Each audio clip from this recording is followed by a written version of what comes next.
नमस्कार दोस्तों, कैसे हैं आप सब। स्वागत है आप सभी का परीक्षा टॉक्स में। आज हम बात करने वाले हैं हिंदी साहित्य से जुड़े भक्ति काल से बहुत ही महत्वपूर्ण प्रश्नों पर, जिसमें हमने भाग 1 में 120 प्रश्नों पर बातचीत कर ली है। ठीक है, जो बहुत ही इंपॉर्टेंट है, पेपर से जुड़े हैं, बहुत ही ज़्यादा महत्वपूर्ण प्रश्न है हमारे लिए, उन सभी अभ्यर्थियों के लिए जो है प्रतियोगी परीक्षाओं की तैयारी कर रहे हैं।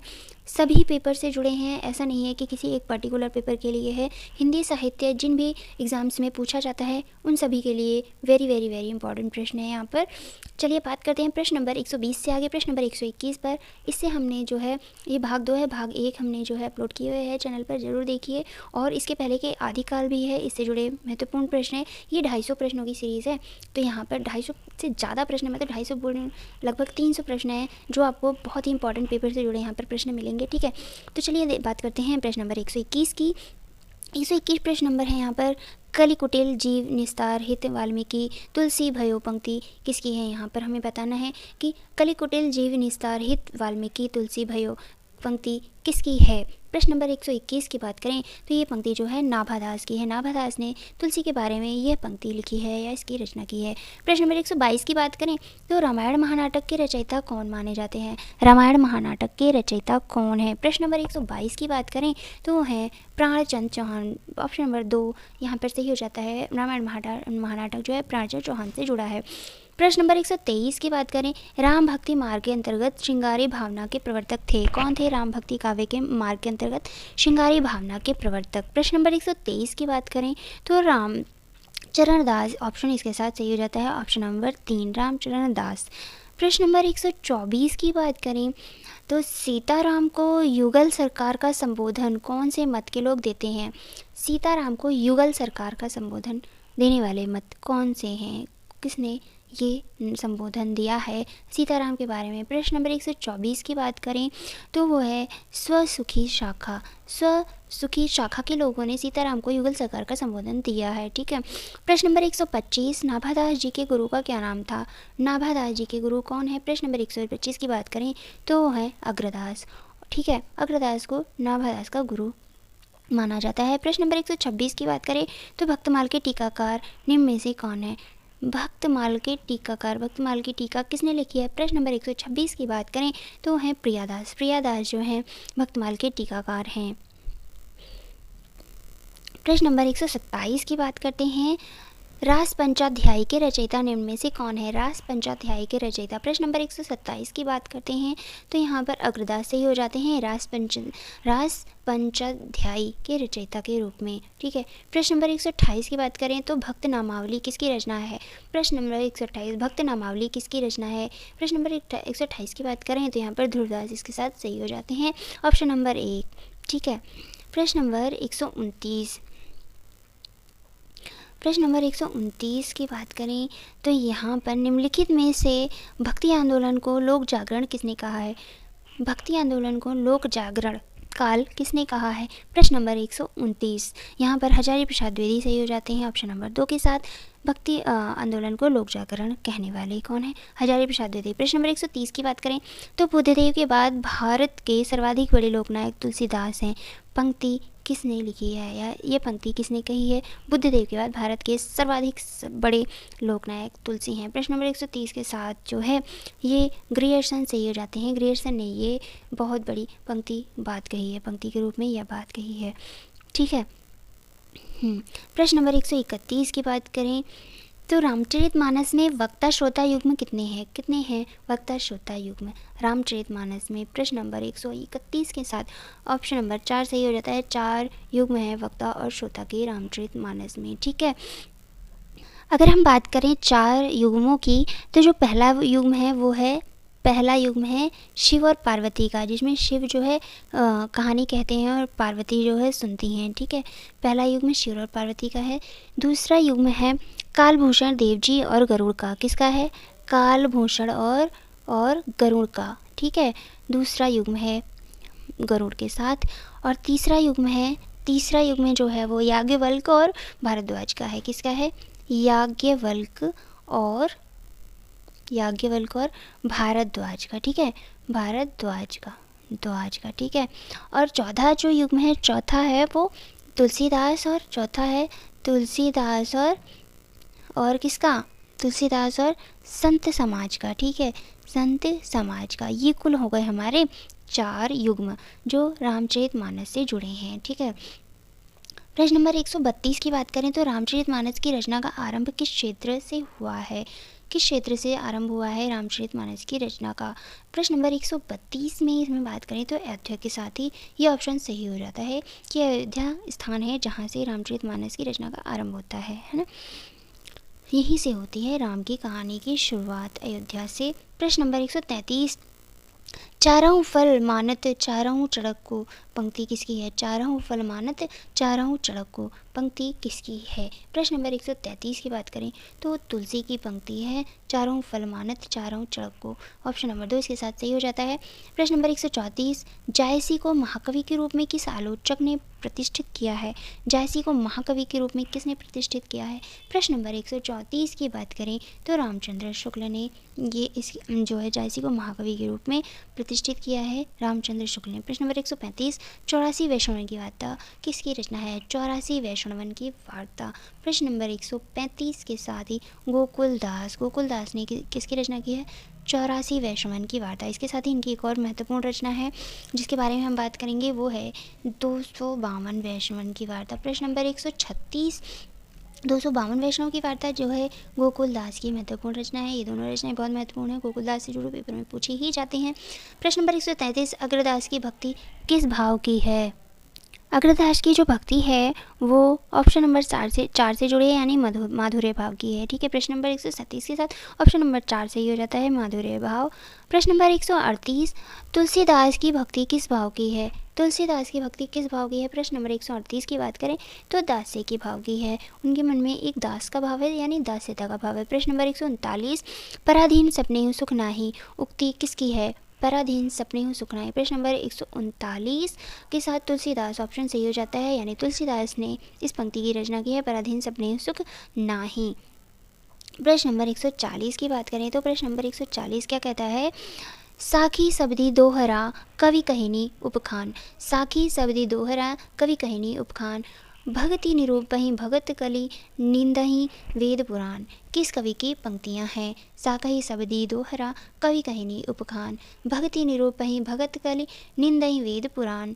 किसकी ये जो है पंक्ति मानी जाती है तो वो है तुलसीदास। ठीक है, प्रश्न नंबर 141, मातो पिता जग जाई तज्यो विधि न लिख्यो कुछ भाल भलाई। यह पंक्ति भी किसकी ये पंक्ति जो है ये तुलसीदास की है, पर हमें यह बताना है कि ये पंक्तियाँ तुलसी के किस काव्य ग्रंथ से ली गई हैं। हमें यहाँ पर ये बताना है काव्य ग्रंथ तुलसीदास का इससे किस काव्य ग्रंथ से जुड़ा हुआ है। प्रश्न नंबर 141 की बात करें तो यहाँ पर कवितावली से जुड़ा हुआ है ये पंक्ति, मातु पिता जाग जाई तज्यो विधियों न लिखियो कुछ भाले भलाई। ठीक है, कवितावली से जुड़ी है यह रचना, यह पंक्ति।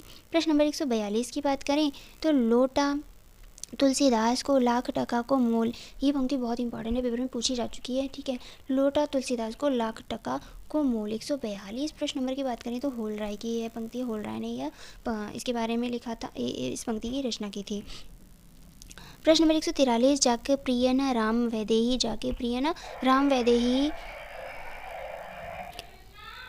सो नर तजीव कोटि बैरी सम जद्यपि परम स्नेह। ये तुलसी के किस काव्य ग्रंथ की रचना मानी जाती है, पंक्ति मानी जाती है। ठीक है, जाके प्रिय न राम वैदेही। प्रश्न नंबर 143 की बात करें तो यहाँ पर विनय पत्रिका के साथ ऑप्शन नंबर 3 सही हो जाता है। ठीक है, प्रश्न नंबर 144 की बात करें तो तुलसी का सारा काव्य समन्वय की विराट चेष्टा है। तुलसी का सारा काव्य समन्वय की विराट चेष्टा है। ये का जो वक्तव्य है किसने लिखा है, यह पंक्ति किसने कही है। प्रश्न नंबर 144 के साथ हजारी प्रसाद द्विवेदी ऑप्शन नंबर 4, हजारी प्रसाद द्विवेदी ने यह पंक्ति कही है।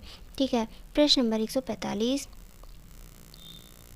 केशव कहीं न जाए का कहिए। प्रश्न नंबर 145, केशव कहीं न जाए का कहिए पंक्ति किसकी है। केशव कहीं न जाए का कहिए। प्रश्न नंबर 145, यह पंक्ति कही है तुलसीदास ने, केशव कहीं न जाए का कहिए। प्रश्न नंबर 146, तिरुप्पावई किसकी रचना है। तिरुप्पावई। प्रश्न नंबर 146, तिरुप्पावई जो रचना है वो आंडाल की है। आंडाल की रचना क्या है, तिरुप्पावई। तिरुप्पावई। प्रश्न नंबर 147 की बात करें तो यदि प्रबंध काव्य एक विस्तृत वनस्थली है तो मुक्तक चुना हुआ गुलदस्ता किसकी पंक्ति है? बहुत ही महत्वपूर्ण पंक्ति है। यदि प्रबंध काव्य एक विस्तृत वनस्थली है तो मुक्तक जो है वो चुना हुआ गुलदस्ता है। प्रश्न नंबर 147 की बात करें तो यह कथन कहने वाले हैं रामचंद्र शुक्ल। ठीक है। प्रश्न नंबर 148, यदि इस्लाम ना भी आया होता तो भी भक्ति साहित्य का बारह आना वैसे ही होता जैसे जैसे कि आज है। ये किसकी पंक्ति है, किसने कहा है ये पंक्ति? इस पंक्ति को कहने वाले हैं हजारी प्रसाद द्विवेदी कि यदि इस्लाम ना आया होता तो भी भक्ति काल वैसे ही होता जैसे आज है। ठीक है, उसी रूप में हमारे सामने आता। ठीक है। प्रश्न नंबर 149 की बात करें, पद्मावत की रचना किस शासक के काल में हुई है? हमें ये बताना है कि पद्मावत की रचना किस शासक के काल में हुई है। प्रश्न नंबर 149 की बात करें तो वो थे शेरशाह सूरी के शासनकाल में हुई है पद्मावत की रचना। प्रश्न नंबर 150, जायसी सूफियों के अद्वैतवाद तक ही नहीं रहे, वेदांत के अद्वैतवाद तक भी पहुंच गए हैं। किसी पंक्ति है, जायसी जो है वो सूफियों के ही अद्वैतवाद तक नहीं रहे, वो वेदांत के अद्वैतवाद तक भी पहुंच गए हैं। यह पंक्ति किसने लिखी है? वो है रामचंद्र शुक्ल। जायसी के बारे में ज़्यादातर कथन जो है वो रामचंद्र शुक्ल के ही है ना। प्रश्न नंबर 151, बरवे छंद का प्रयोग प्रथमतः किस कवि ने किया है? बरवे छंद का प्रयोग प्रथमतः सबसे पहले किस कवि ने किया है? प्रश्न नंबर 151 की बात करें तो है रहीम। बरवे छंद का प्रयोग करने वाले हैं रहीम सबसे पहले।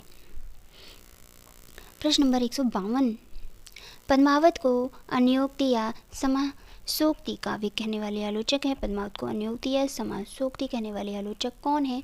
प्रश्न नंबर 152 की बात करें तो है रामचंद्र शुक्ल। ठीक है। प्रश्न नंबर 153, कवित्व विवेक एक नहीं मोरे किसकी पंक्ति है? कवित्व विवेक एक नहीं मोरे। प्रश्न नंबर 153, तुलसीदास कहते हैं कवित्व विवेक एक नहीं मोरे। प्रश्न नंबर 154, कहे बिनु रहियो न परत कहे राम रस न परत। कहे बिनु रहियो न परत कहे राम रस न परत पंक्ति तुलसी के किस काव्य से ली गई है? किस काव्य की पंक्ति है ये? प्रश्न नंबर 154 की बात करें तो ये जो पंक्ति है वो विनय पत्रिका से जुड़ी है। ठीक है, विनय पत्रिका। प्रश्न नंबर 54, विनय पत्रिका से पंक्ति ली गई है। कहे बिनु रहियो न परत कहे राम रस न परत। ठीक है। प्रश्न नंबर 155 की बात करें तो योग चिंतामणि किसकी रचना है? योग चिंतामणि। प्रश्न नंबर 155 वो है रामानंद की रचना योग चिंतामणि। ठीक है, रामानंद की रचना है, बहुत ही महत्वपूर्ण रचना है, पेपर में पूछी जाने वाली रचना है योग चिंतामणि रामानंद। प्रश्न नंबर 156, रामचरितमानस की रचना गोसाई जी ने कब प्रारंभ की? रामचरितमानस की रचना गोसाई जी ने कब प्रारंभ की? प्रश्न नंबर 156 की बात करें तो वो है 1574 के साथ ऑप्शन नंबर 2 सही हो जाता है। रामचरितमानस की रचना गोसाई जी ने 1574 में शुरू की थी। प्रश्न नंबर 157, किस कवि को हिंदी का जातीय कवि कहा जाता है? इस पर हम बात कर चुके हैं। 157 की बात करें तो तुलसीदास को हिंदी का जातीय कवि कहा जाता है। हिंदी का जातीय कवि कौन है? तुलसीदास। ठीक है। प्रश्न नंबर 158 की बात करें तो हिंदी काव्य की सब प्रकार की रचना शैली के ऊपर गोस्वामी जी ने अपना ऊंचा आसन प्रतिष्ठित किया है। बहुत ही महत्वपूर्ण पंक्ति है ये कि हिंदी साहित्य की सब प्रकार की रचना शैली के ऊपर गोस्वामी जी ने अपना ऊंचा स्थान प्रतिष्ठित किया है। ये उच्चता और किसी को प्राप्त नहीं। ये कथन किसने लिखा है? ये कथन कहने वाले कौन हैं? आलोचक। प्रश्न नंबर 158 की बात करें तो ये कथन कहा है रामचंद्र शुक्ल ने। ठीक है, रामचंद्र शुक्ल। ठीक है। प्रश्न नंबर 159 की बात करें, तुलसी ने कलयुग का मानस के कौन से कांड में किया है? तुलसी ने कलयुग का मानस कौन से कांड में किया है? प्रश्न नंबर 159 की बात करें तो यहाँ पर जो है ऑप्शन नंबर 4 उत्तरकांड से ही हो जाता है। यहाँ पर क्वेश्चन का अर्थ ये है कि तुलसीदास ने कलयुग यानी कलिकाल का जो है चर्चा किस कांड में की है? रामचरितमानस के किस कांड में की है? तो वो उसका उत्तर होगा उत्तरकांड में। ठीक है। प्रश्न नंबर 160 की बात करें तो कृष्ण भक्ति शाखा की दार्शनिक पीठिका तैयार करने वाले आचार्य कौन है? कृष्ण भक्ति शाखा की दार्शनिक पीठिका किस आचार्य ने तैयार की थी? प्रश्न नंबर 160 की बात करें तो वो हैं वल्लभाचार्य। ठीक है, वल्लभाचार्य ने कृष्ण भक्ति शाखा की एक तरीके से नींव रखी थी, है ना। प्रश्न नंबर 161 की बात करें प्रश्न नंबर 161, वल्लभाचार्य द्वारा प्रवर्तित मार्ग को क्या कहा जाता है? वल्लभाचार्य ने किस मार्ग का प्रवर्तन किया था? प्रश्न नंबर 161 में है पुष्टि मार्ग, इसके साथ ही ऑप्शन नंबर 2 सही हो जाता है। पुष्टि मार्ग का प्रवर्तन किया था वल्लभाचार्य ने। प्रश्न नंबर 162 की बात करें तो वल्लभाचार्य ने 3 प्रकार के जीवों का वर्णन किया है, निम्न में से कौन से जीव की चर्चा वल्लभाचार्य ने नहीं की? 3 प्रकार के जीवों का वर्णन किया है ना उन्होंने, कौन कौन से? प्रवाह जीव, मर्यादा जीव और पुष्टि जीव, जिसमें ये क्या है, आसक्ति जीव नहीं है, यानी ये वाला पहला ऑप्शन गलत हो जाता है। और प्रश्न नंबर 163, अष्टछाप की रचना, अष्टछाप की स्थापना किस वर्ष हुई? अष्टछाप की स्थापना किस वर्ष हुई है? प्रश्न नंबर 163 की बात करें तो उसका स्थापना वर्ष है 1565। ऑप्शन नंबर 2 इसके साथ सही हो जाता है, 1565 के साथ। प्रश्न नंबर 164 की बात करें तो अष्टछाप की स्थापना किसने की है? अष्टछाप की स्थापना करने वाले जो हैं कौन है? प्रश्न नंबर 164 के साथ ही ऑप्शन नंबर 3 सही हो जाता है, यानी विठलनाथ ने अष्टछाप की स्थापना की है।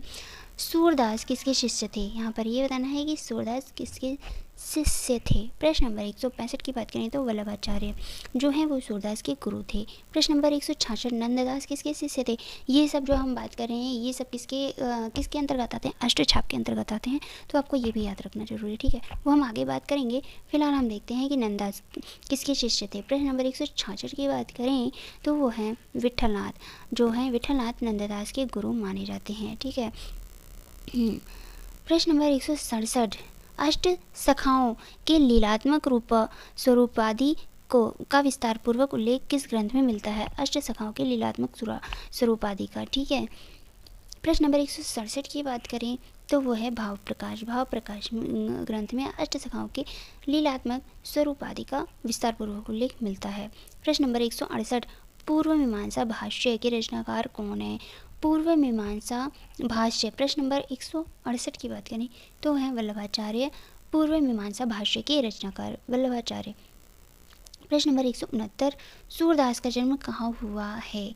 कहाँ हुआ था सूरदास का जन्म? प्रश्न नंबर 169 के अनुसार जो है सूरदास का जन्म हुआ था सिहीग्राम में। कहाँ हुआ था? सिहीग्राम में। प्रश्न नंबर 170, प्रश्न नंबर 170, वल्लभाचार्य के संपर्क में आने से पूर्व सूर्य किस भाव की भक्ति करते थे? वल्लभाचार्य के संपर्क में मिलने से पहले जो है सूरदास किस भाव की भक्ति करते थे? प्रश्न नंबर 170 का उत्तर होगा दास्य भाव की, ठीक है, दास्य भाव की भक्ति करते थे सूरदास, ठीक है। चलिए आज की सीरीज़ यहीं पर, इसके आगे के प्रश्न हैं, अभी तो बहुत सारे प्रश्न बाकी हैं, हमें जो है लगभग 300 प्रश्न करने हैं, बहुत ही महत्वपूर्ण, तो उसमें से 170 हमने किए हैं। इसके आगे के प्रश्न जो हैं वो हम अगली वीडियोस में करेंगे, ठीक है। तब तक के लिए वीडियो देखिए और एंजॉय कीजिए। जो भी चैनल पर नए हैं प्लीज़ चैनल को सब्सक्राइब करके जाइएगा, क्योंकि आपके सब्सक्राइब करने से, आपके लाइक करने से हमें मोटिवेशन मिलता है। वीडियो अच्छी लगती है लाइक करिए, कमेंट करिए, शेयर करिए और चैनल सब्सक्राइब करके जाना ही जाना है आपको, ठीक है। चलिए मिलते हैं अगली वीडियो में, तब तक के लिए बाय बाय।